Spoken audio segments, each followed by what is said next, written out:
Good morning students, let's continue your chapter forest or lifeline, chapter number 17 of class 7th English medium. देखिए it was about afternoon, ये दोपहर का समय था and the children wanted to go back, और जो बच्चे हैं वो वापस जाना चाहते थे. टीबू suggested another route for going back, टीबू ने दूसरा रास्ता बताया वापस जाने के लिए. While they were going back, जब वो वापस जा रहे थे, इट स्टार्टेड रेनिंग, तो बारिश होने लगी. However surprisingly they saw that the rain drops were not hitting the ground floor directly. उन्होंने देखा कि जो पानी की बूंदें हैं, रेन ड्रॉप्स जो हैं, वो डायरेक्ट जो फॉरेस्ट फ्लोर है, फॉरेस्ट का जो सतह है ना, उसको डायरेक्ट हिट नहीं कर रहा है, मतलब नहीं छू पा रहा है. The upper most layer of the forest canopy intercepted the flow of rain drops. क्यों?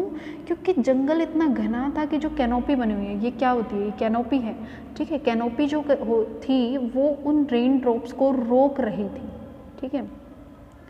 And most of water was coming down through branches, और जो अधिकतर पानी था वो किसकी सहायता से आ रहा था? ब्रांचेस, शाखाओं की सहायता से आ रहा था, या फिर स्टेम जो था ट्री का उसकी वजह से आ रहा था.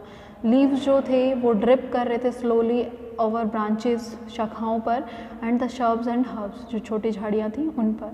They found that the ground was still dry, उन्होंने देखा कि जो ग्राउंड है, जो सतह थी वो अभी भी कैसी थी? सूखी थी. After about half an hour, आधे घंटे तक द रेन स्टॉप्ड, जो बारिश है वो रुकी रही. दे नोटिस, हाफ एन आवर के बाद जो रेन है वो रुक गई, ठीक है. दे notice that the layer of dead leaves, की जो डेड लीव्स है, मतलब जो पत्ते पेड़ से अलग हो चुके हैं, वो कैसे हैं? डेड ही तो हैं, तो वो क्या हो गए? गीले हो गए हैं. But water did not stagnant in the forest, लेकिन पानी जो है वो फॉरेस्ट के अंदर रुका नहीं, मतलब जमा नहीं हुआ कहीं भी. और इतनी हैवी बारिश थी फिर भी जमा नहीं हुआ. क्यों? क्योंकि वहाँ पर जो प्लांट्स थे उनकी एब्जॉर्प्शन कैपेबिलिटी बहुत ज़्यादा होती है, ठीक है. बूझो ने सोचा that if it had rained so heavily in his town, कि अगर उसके कस्बे में इतनी भारी बारिश होती तो वहाँ पर निश्चित रूप से फ्लड आ जाती, रोड जो है वो पानी से भर जाते, बाढ़ आ जाती.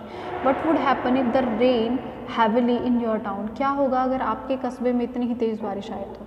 Professor Ahmad told them that the forest also act as natural absorber of rain water and allow it to seep. Professor Ahmad ने बताया कि जो फॉरेस्ट है, जो जंगल होता है, वो एक प्राकृतिक एब्जॉर्बर है, मतलब सोख सकता है वो किसको? रेन वाटर को, ठीक है. और सोख कर उसको कहाँ भेज देता है? यहाँ से सोखी जड़ से, और कहाँ चला गया? ये क्या होती है? वाटर टेबल, अंडरग्राउंड वाटर होता है, ये यहाँ पर पहुँचा देता है, ठीक है.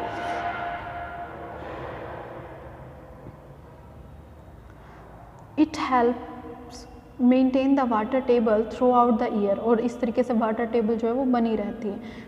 Forest not only help in controlling flood, जो जंगल है वो बाढ़ को रोकने ही नहीं, but also help to maintain the flow of water, जो पानी का बहाव है उसको भी मेंटेन करने में हेल्प करते हैं. इन द स्ट्रीम्स, कहाँ पर? जो झरने हैं या जो नदी नाले बह रहे हैं उन पर, ठीक है. ऑन द अदर हैंड, दूसरी तरफ, if trees are not present, अगर पेड़ नहीं होंगे, रेन हिट्स द ग्राउंड, तो जो बारिश है वो ग्राउंड को डायरेक्ट हिट करेगी, और क्या होगी? उससे बाढ़ आ जाएगी. हैवी रेन से क्या हो जाएगा? सॉइल डैमेज हो जाएगी, सॉइल का इरोजन, पानी जो मिट्टी का कटाव जिसको कहते हैं वो हो जाएगा. Roots of trees normally bind the soil, क्यों? क्योंकि जो पेड़ों की जड़ होती है वो मिट्टी को जकड़ के रखती है, और इसी वजह से मिट्टी बहती नहीं है पानी के साथ, ठीक है.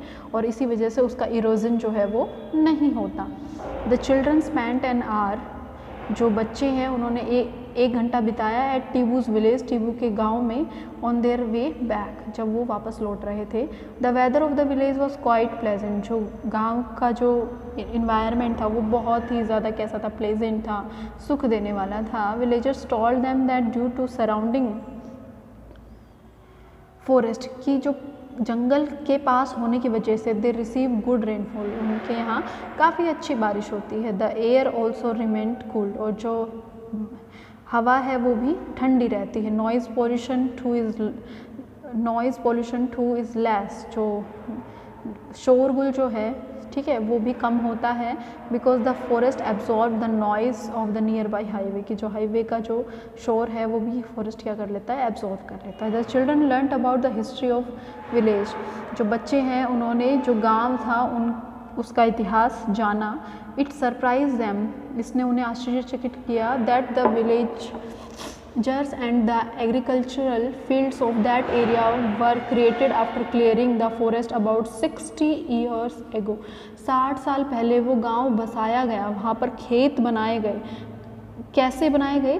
वहाँ पर एक जंगल था, उस जंगल को साफ किया गया, वहाँ पर गांव बसाया गया, वहाँ पर फील्ड लगाए गए, खेत बनाए गए।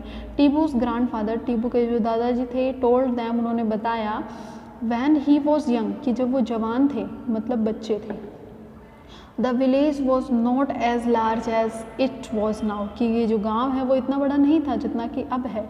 It was also surrounded by forest, ये भी जंगल से घिरा हुआ था। Construction of roads, buildings, industrial development and increasing demands of wood created pressure on the forest and it started vanishing, कि कंस्ट्रक्शन ऑफ रोड, वहाँ पे क्या बनाए गए? रोड्स बनाए गए, बिल्डिंग बनाए गई, इंडस्ट्रीज़ बनाई गई, और इससे क्या हुई? वुड, जो लकड़ी है, उसकी डिमांड बढ़ी, और लकड़ी की डिमांड कौन पूरी करेगा? फॉरेस्ट पूरी करेगा। तो जो फॉरेस्ट है उसके ऊपर क्या बढ़ गया? प्रेशर बढ़ गया, और धीरे धीरे फॉरेस्ट जो है वो लुप्त होने शुरू हो गए, क्योंकि लकड़ियाँ काटी जाने लगी। It was not happy that the forest adjoining their village is not regenerating and is on the verge of disappearing due to grazing of animals and indiscriminate felling of trees. और ये कोई सुख की, मतलब खुशी की बात नहीं थी, ठीक है, कि जो फॉरेस्ट था उनके गांव में वो दोबारा पनप नहीं रहा था। क्यों नहीं पनप रहा था भाई? क्योंकि वहाँ पर लोग क्या करते थे, अपने जो जानवर है वो वहाँ पर ग्रेज करवाते थे, ठीक है, जानवर जो है वो फॉरेस्ट में जाते थे, वहाँ पर चरते थे, ठीक है। और क्या होता था, जो ट्रीज़ हैं वो क्या हो रहे थे? फॉल हो रहे थे, गिर रहे थे। Professor Ahmad said that if we did things wisely, अगर हम बुद्धिमानी से हर काम को करें, वी कुड प्रिजर्व फॉरेस्ट, तो हम जो जंगल है उसको बचा सकते हैं, and environment as well as have development, और इन्वायरमेंट को भी बचा सकते हैं और डेवलपमेंट भी कर सकते हैं, ठीक है। Children prepared a few pictures, जो बच्चे हैं उन्होंने क्या बना लिया? कुछ पिक्चर्स बनाई, कुछ तस्वीरें बनाई, to show the consequences of such an event, क्या दिखाने के लिए? जो भी इवेंट, जो भी चीज़ें उनके साथ हुई जंगल में, उन सबको दिखाने के लिए कुछ फ़ोटोज़ बनाई। At the end of visit, जो यात्रा थी उसके अंत में, प्रोफेसर अहमद आस्क्ड चिल्ड्रन, उन्होंने बच्चों से पूछा, to sum up the importance of forest, क्या उन्हें अब जो जंगल था उसकी इम्पोर्टेंस, उसकी महत्वपूर्ण होने का पता चला? द चिल्ड्रन रोट, बच्चों ने लिखा, forest provide us with oxygen, forest जो जंगल है हमें ऑक्सीजन देता है, प्रोटेक्ट सॉइल्स, मिट्टी को बचाता है, and provide habitat to large number of animals, बहुत सारे एनिमल्स का आश्रय स्थल होता है। The forest help in bringing good rainfall, और फॉरेस्ट जो है जंगल की वजह से क्या आती है? अच्छी रेनफॉल होती है, अच्छी बारिश होती है। इन नेबरिंग एरियाज, आसपास की जगह में, they are a source of medicinal plant, वो क्या है? जंगल में क्या होता है भाई? मेडिसिनल प्लांट भी तो होते हैं जो हमें क्या देते हैं? दवाइयाँ बनती हैं जिनसे, timber and many other useful product, बहुत सारे अलग अलग यूजफुल प्रोडक्ट हमें मिलते हैं। We must preserve our forest, हमें हमारा जो जंगल है उसको बचाना चाहिए, ठीक है। So this is your chapter, और आपका चैप्टर हो गया complete, and that's all for today. Thank you.